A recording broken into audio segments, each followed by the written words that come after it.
What's up mga ka-trends? Here's another update of the NY couple.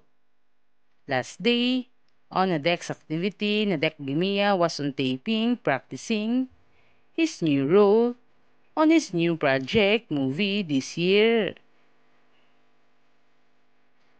Nadek Bimia was on the set taking a shot to make his character to be perfect. Nadek Bimia is playing the role in Tiyud as Yak, the main role, and the story is about a Thai Chinese family in their farmland.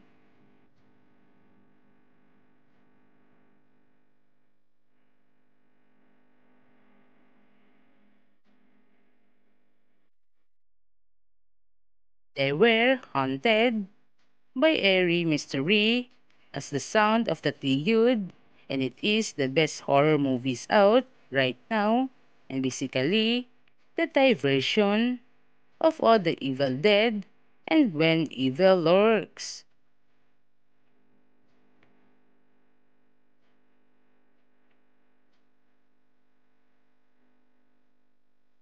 Then my couple supported each other, especially Roses Beer Band has also a new romantic movie for the first time with Thor, with the producer of the Tong Entertainment, and many fans was waiting to their official announcement for the movie.